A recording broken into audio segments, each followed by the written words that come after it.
রাধে রাধে, জয় নিতাই। সকলকে অনেক ভালোবাসা, সকলের উপর ভগবানের কৃপা বর্ষিত হোক। আমার গোপাল সোনাদের পক্ষ থেকে সকলকে সুস্বাগতম। সকল সাধুগুরু আর শ্রী বৈষ্ণবদের চরণে দণ্ডবত প্রণাম করে আজ আমি আমার ব্লগটা শুরু করছি। আজ ব্লগে আমি আমার রাধা মাধব গোপাল সোনাদের বিভিন্ন রকম অঙ্গরাগ সাজগোজের মাধ্যমে তাদের পোশাক পরিধান করানোর মাধ্যমে তোমাদেরকে জানাবো কি দান করলে কি ফল প্রাপ্ত করা যায়, সেটা তোমাদেরকে জানাবো। কেমন লাগলো অতি অবশ্যই কমেন্ট করে জানিও, আর সকলকে জানার সুযোগ করে দিও। আর দান কিভাবে করতে হয় সেটা আমি আমার আগের ব্লগগুলোতে জানিয়েছি। যাদের জানার ইচ্ছা তারা সেখান থেকে সেবা দর্শনের মাধ্যমে জেনে নিতে পারবে। আর আজকে তোমাদের বলবো কি কি দান করলে কি কি ফল পাওয়া যায়। সাথে থেকেও, পাশে থেকেও লাইক কমেন্ট শেয়ার অবশ্যই করো।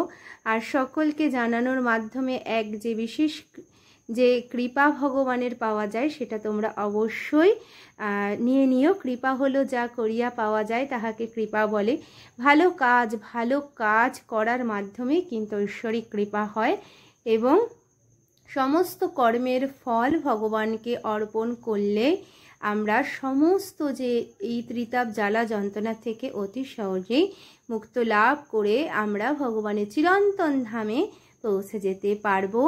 সকলের উপর আমার ভগবানের ভালোবাসা এবং কৃপা দৃষ্টি বজায় থাকুক, আমরা সবসময় সেই প্রার্থনাই করি।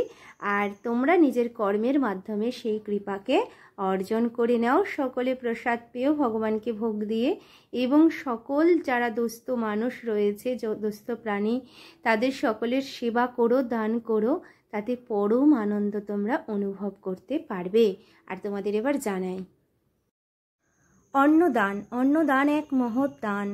দুস্থ মানুষকে, দুস্থ প্রাণীকে অন্ন দান করলে কি লাভ হয়? অন্ন দান করলে দারিদ্রতা দূর হয়। অন্ন দান করলে তোমার যে পূর্ব যে কর্মের মাধ্যমে যে আমরা দারিদ্রতা আমাদের মধ্যে রয়েছে সেটা দূর হয়ে যায়। আমাদের পূর্বপুরুষরা খুব আনন্দ লাভ করে।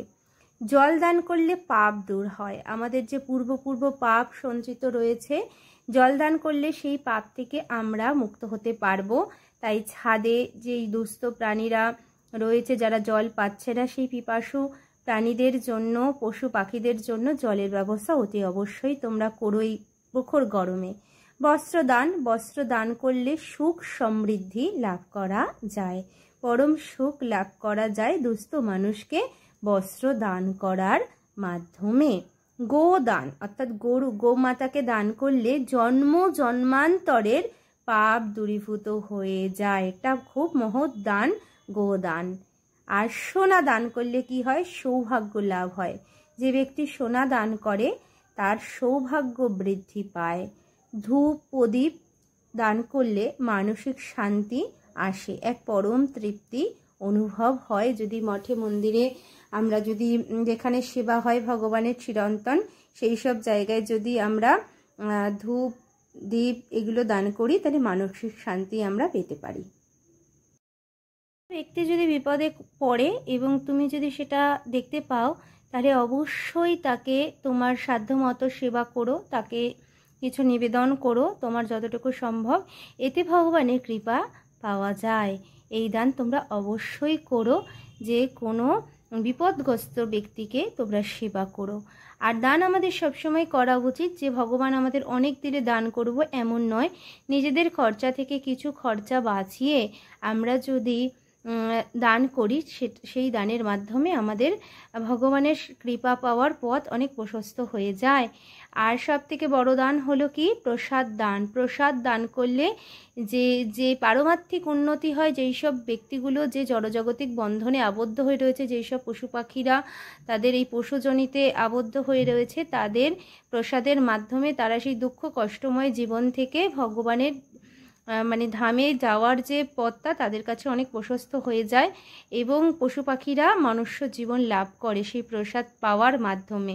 আর যেই সব মানুষ যারা প্রসাদ পাচ্ছে, যারা জড়জাগতিক বন্ধনে আবদ্ধ হচ্ছে, তারা যে ভুলে গিয়েছে ঈশ্বরের চিন্তন করতে ভুলে গিয়েছে, জড়জাগতিক মায়ায় আবদ্ধ হয়ে রয়েছে, তাদের সেই মায়া আস্তে আস্তে পথ ছেড়ে যায় যদি সেই ব্যক্তি প্রসাদ পায়, তাহলে প্রসাদ দান করা, প্রসাদ দেওয়া সেটা অনেক বড় দান। আর তার থেকেও বড় দান কি? সব থেকে বড় দান হলো যদি ধর্মগ্রন্থ আমরা কাউকে দান করি, কোনো ভাগবত গীতা, শ্রীমদ্ ভাগবতম, বিভিন্ন রকমের যে ধর্মীয় গ্রন্থগুলো যদি আমরা দান করি তাহলে জ্ঞান ও মোক্ষ লাভ হয়। এটা কিন্তু একটা বিশেষ দান। আর যখন আমরা শ্রীমদ্ ভাগবত গীতা কাউকে দান করব, তার সাথে চামর, স্বর্ণ দান করা যায়, অনেক কিছু দেওয়া যায়, রূপও দান দেওয়া যায়।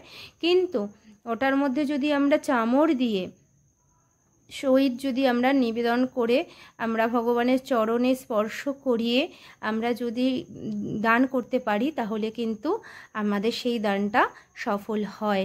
তাই যা কিছু দান করো না কেন, দান করার আগে অহং ত্যাগ করতে হবে যে আমি দান করছি এমন নয়, ঈশ্বর আমাকে চিহ্নিত করেছেন এই দান করানোর জন্য। তাই সব সময় ঐশ্বরিক কৃপাটা নিজের মধ্যে রাখবে। নিজের কৃতার্থ সেই জায়গাটা নেই, ঈশ্বর তোমাকে নির্বাচন করেছে এই মহৎ কিছু দান করার জন্য। সবই ঈশ্বরের, তিনি সব কিছু আমাদের কৃপা করে দেন, তাই জন্যই আমরা সেই জিনিসগুলো পাই। তাই সব কিছু ভগবানকে নিবেদন করে দান করাই ভালো। আর সর্বসময় দান করার সময় ভগবানকে স্মরণ করি, হরে কৃষ্ণ জয় রাধে বা হরে কৃষ্ণ মহামন্ত্র জপ করতে করতে আমাদের সেই জিনিস দান করা উচিত। তাহলে কি হয়, অহংও থাকে না আর কোনো কিছুর বন্ধনেও আমরা আবদ্ধ হয়ে পড়ি না।